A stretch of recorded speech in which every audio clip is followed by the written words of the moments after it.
இயற்கை வாழ்வியல் மற்றும் அக்குபஞ்சர் தத்துவம் 1.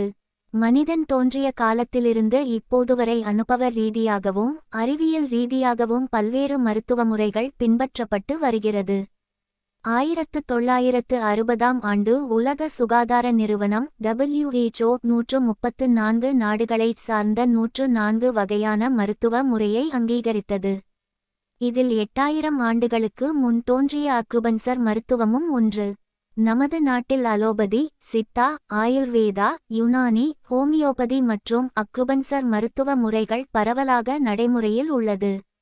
இதில் அலோபதி தவிர மற்ற அனைத்தும் மரபுவழி மருத்துவம். இதில் அக்குபஞ்சர் மட்டுமே தனி தன்மை வாய்ந்த மருந்தில்லா மருத்துவம் ஆகும். அக்குபஞ்சர் ஓர் அறிவியல் பூர்வமான சிகிச்சை முறையாகும். உடலின் உள்ளுறுப்புகளில் தேக்கமடைந்துள்ள கழிவுகளும் சக்தி ஓட்டப்பாதையில் ஏற்படும் தடையுமே நோயாகும். இதனை அக்குபஞ்சர் பரிசோதனை முறைகளின் மூலம் அறிந்து தோலின் மேற்பகுதியில் அமைந்துள்ள ஒரே ஒரு அக்குபஞ்சர் புள்ளியை தூண்டுவதே சிகிச்சையாகும். அக்குபஞ்சர் சிகிச்சை எடுத்துக்கொள்ளும் நபர்கள் உடலின் இயல்பான தேவைகளாகிய பசி, தாகம், ஓய்வு, தூக்கம் ஆகியவற்றை பின்பற்ற வேண்டும். இவ்வாறு இயற்கையான வாழ்வியலுக்கு திரும்புவது ஆரோக்கியத்தை உடலில் நிலைப்படுத்தும். ஒருவருக்கு ஏற்படும் ஆரோக்கிய குறைவை நாம் நோய் என்று குறிப்பிடுகிறோம். அந்த நோய்க்கான அடிப்படை காரணத்தை கண்டறிந்து அதற்கான சிகிச்சையை வழங்குவது அக்குபஞ்சரின் சிறப்பாகும். அக்குபஞ்சர் பல்வேறு தத்துவங்களை அடிப்படையாக கொண்டது.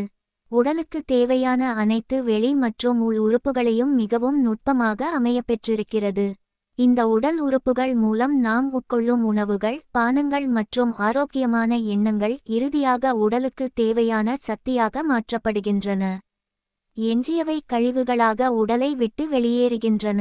நாம் இயற்கையின் நியதிகளை முழுமையாக கடைப்பிடித்து நடக்கும்போது உடல் தனக்கு தேவையானதை தானாகவே புதிதாக உற்பத்தி செய்து கொள்ளும். மேலும் தனக்கு தேவையில்லாத கழிவுகளை தானாகவே நீக்கிக் கொள்ளும்.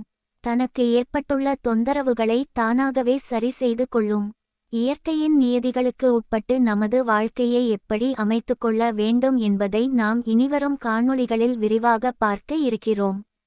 நாம் இயற்கை நியதிகளை மீறும்போது நமது உடல் உறுப்புகள் அவற்றின் பணிகளைச் செவ்வனே செய்ய முடியாமல் தவிக்கின்றன. இதனால் உடல் உறுப்புகளுக்கு தேவையான சக்தி பரிமாற்றம் முழுமையாக நடைபெறாமல் கழிவுகள் உடலில் தேக்கம் அடைகின்றன. இதன் காரணமாக நமது உடலில் இயல்பாக இருக்கும் ஆரோக்கியம் சீர்கெடுகிறது. அந்தந்த தொந்தரவுக்கு ஏற்றவாறு நாம் அதற்கு ஒரு பெயர் வைத்து நோய் என்று அழைக்கிறோம். நமது மனித உடலில் பல்வேறு வகையான இயக்கங்கள் உள்ளன.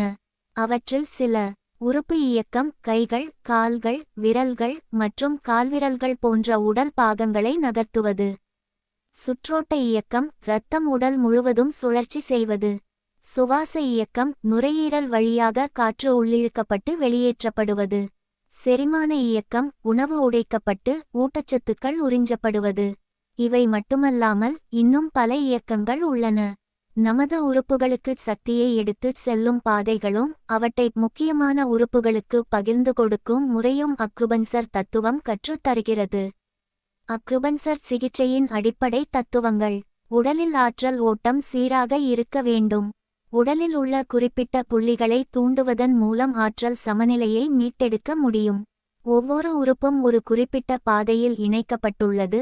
மேலும் இந்த பாதைகளில் ஆற்றல் ஓட்டம் தடைபட்டால் நோய் ஏற்படலாம். உடலில் உள்ள ஆற்றல் ஓட்டத்தை சீராக்குவதன் மூலம் உடல் தன்னைத்தானே குணப்படுத்திக் கொள்ளும் திறனை ஊக்குவிக்க முடியும்.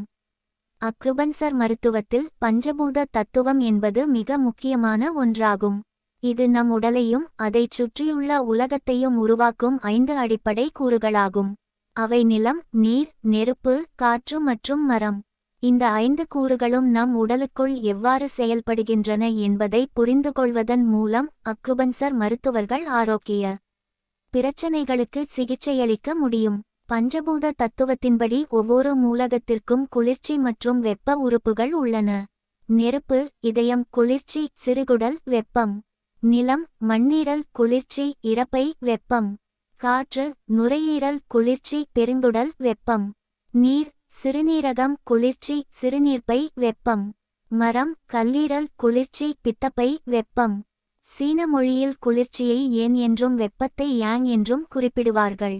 இந்த அட்டவணையில் ஒவ்வொரு மூலகத்திற்கும் தொடர்புடைய குளிர்ச்சி மற்றும் வெப்ப உறுப்புகளின் பட்டியலும் அதன் குறியீடும் கொடுக்கப்பட்டுள்ளன. இந்த அட்டவணையை திரும்பத் திரும்ப பார்வையிட்டு மனதில் நிறுத்திக் கொள்வது மிகவும் அவசியம். மீண்டும் நாம் இந்த தொடரில் வரும் அடுத்த காணொளியில் சந்திப்போம்.